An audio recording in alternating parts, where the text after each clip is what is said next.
Hakika tumempoteza mtu shupavu, mtu makini, mtu ambaye alikuwa anakipenda kwanza chama chake, kwa sababu amepata kuwa mjumbe wa kamati kuu. Alikuwa anakipenda chama chake na amewahi kutumika hata kwenye kutengeneza ilani ya chama chetu. Kwa hiyo tumempoteza mtu muhimu sana ndani ya chama, ndani ya bunge na ndani ya serikali. Na katika uongozi wake kwa kweli amelea vijana wengi. Amepokea vijana wengi. Kwa hiyo kwa kweli tunasikitika na hatuna namna nyingine zaidi ya kumshukuru Mwenyezi Mungu, kwa sababu yeye ndio aliyetoa na sasa ametoa na jina lake lihimidiwe. Mimi jambo kubwa ambalo sitamsahau ni kutokana na yeye mwenyewe, kwanza kwangu mimi mwenyewe kunishawishi katika nafasi zangu za kugombea za uongozi. Mimi amekuwa akinishawishi toka nikiwa katibu wa vijana wa wilaya, katibu wa vijana mkoa. Lakini nilipokuwa nataka kugombea ubunge, nilizungumza naye nikamwambia, kaka, nataka niingie safari ya kugombea ubunge wa viti maalum. Akanambia, unatosha, ni swala la kuuliza hilo, unatosha Chatanda. Kwa hiyo sitamsahau, kwa sababu yeye alikuwa ni mmoja kati ya watu ambao nilimuomba ushauri nilipokuwa nikitaka kugombea ubunge wa viti maalum. Leo tumepata msiba mkubwa sana, kwa msituko mkubwa. Tumekuja bungeni, tumepata taarifa ya kiongozi wetu, mbunge wa jimbo la Isimani na waziri mkongwe. Kwa kweli ni pigo kubwa sana. Tumesikitika kwa sababu msiba sio mdogo, msiba huu ni mkubwa. Mheshimiwa Lukuvi alikuwa ni mbunge senior, lakini alikuwa ni waziri senior. Kafanya mambo makubwa sana kwenye mkoa wetu wa Iringa. Ameleta mchango mkubwa sana wa kimkoa na jimbo lake la Isimani. Kwa hiyo hiki kifo kwanza hatukuamini, tukajua labda ni mitandao tu. Lakini tulivyokuja bungeni wameahirisha vikao, ndo tukaamini kumbe kaka yetu, baba yetu, kiongozi wetu ameondoka. Kwa hiyo sisi wana Iringa leo tumepata msiba mzito, lakini Mheshimiwa Lukuvi alikuwa ni mtu anapenda maendeleo. Alikuwa anapenda umoja. Tukiwa na bunge la bajeti alikuwa anatuita, tunakaa pamoja kwa umoja kuhakikisha kuna vitu vya kusukuma kama mkoa. Tunakumbuka tumekuwa na miradi mikubwa sana, ujenzi wa barabara ile ya kwenda katika mbuga zetu za Ruaha National Park ambayo inakwenda kwenye jimbo lake. Tumekuwa na ujenzi wa airport. Tumekuwa na ujenzi wa mradi mkubwa sana wa umwagiliaji. Nafikiri mchango wake mkubwa umejionyesha pale. Kuna vitu ambavyo tulikuwa tunaongea kama mkoa, kuna vitu ambavyo kila mbunge alikuwa anaongea kama vya jimbo.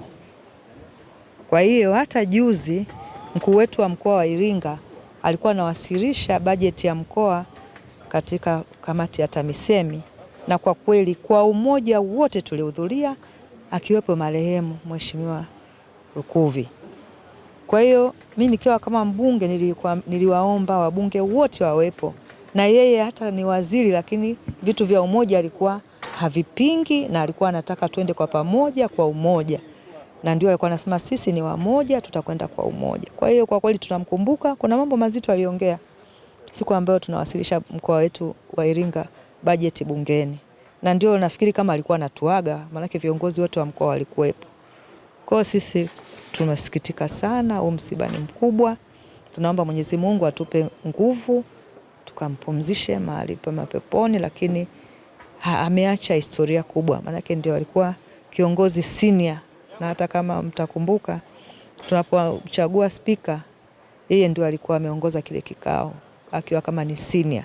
Kwa hiyo sisi tulikuwa tunajivunia usinia wake, hakuwa wa kwake peke yake. Usinia wake ulitusababishia na sisi mkoa wa Iringa tukapata maendeleo makubwa. Kwa kweli tumepata pigo kubwa kuondokewa na mtu mwenye uzoefu, mtu mwenye weledi, mtu ambaye alikuwa kimsingi kipenzi cha wana Iringa, kipenzi cha wana Isimani, kipenzi cha Watanzania na wana CCM kwa ujumla. Kifo chake kimetusikitisha na kutusononesha. Mengi ametuachia ambayo ya kujifunza. La kwanza alituachia mzee Lukuvi ni kuchapa kazi bila kuchoka. Hata jana wakati hali yake pengine inaanza kubadilika, mzee Lukuvi alikuwa kazini. Sisi juzi wabunge wote wa mkoa wa Iringa tulikuwa na kikao, tumekuwa naye pamoja. tumezungumza naye, tumeenda kwenye kamati ya TAMISEMI, tumewasilisha pamoja naye, amezungumza kisha akaondoka akatuacha. Unaweza kuona jinsi alivyokuwa ni mtu ambaye pengine alikuwa ana dalili za kuumwa, lakini bado hakuchoka, aliendelea kutumikia taifa lake mpaka mauti ilipomfika. Kwa funzo la kwanza ambalo tunalipata kama vijana ni kuipenda nchi yako, kuitumikia kwa moyo wako wote. Lakini jambo la pili ambalo tunajifunza kwa Mzee Lukuvi ni uaminifu kwa serikali yake. Alikuwa ni mwaminifu na mtiifu kwa mamlaka iliyomteua. Alikuwa ni mtu mwenye shukrani, anayeweza kusimama na kutetea serikali yake kwa hoja. Wakati mwingine tunakuaga na watu wa aina nyingi katika maeneo mbalimbali, wakizidiwa na hoja wako tayari hata kugeuka kwa mamlaka pengine ambazo zimewapa hiyo heshima. Sio Lukuvi. Lukuvi alisimama na rais wake, alisimama na chama chake, alikipigania, alikitetea, na kama kuna hoja za kufanyia kazi alizichukua kwa unyenyekevu mkubwa ili kuzifanyia kazi. Hilo ni jambo ambalo kimsingi tumejifunza. Lakini pia ndugu zanguni, jambo lingine ambalo tunajifunza kwa Mheshimiwa Lukuvi ni namna alivyotuunganisha wabunge mkoa wa Iringa. Sisi kama mzee wetu jabali la siasa tutamkumbuka daima. Chama cha Mapinduzi kitamkumbuka daima. Amekuwa kiongozi kuanzia kwenye umoja wa vijana mpaka kamati kuu ya CCM. Hiyo sio jambo jepesi. Amekuwa DC, waziri miaka yote hiyo, DC, RC na waziri miaka yote hiyo. Kwa hiyo kuona alisheheni kila mahali. Alikuwa ni mtu ambaye ana weledi, anafahamu vitu. Wabunge vijana wengi tumejifunza kwa Mzee Lukuvi. Na kwa kweli Mungu amemuondoa kipindi ambacho alikuwa anahitajika kuendelea kuchota hekima, busara ili kuendelea kuandaa kizazi kinachofuatia.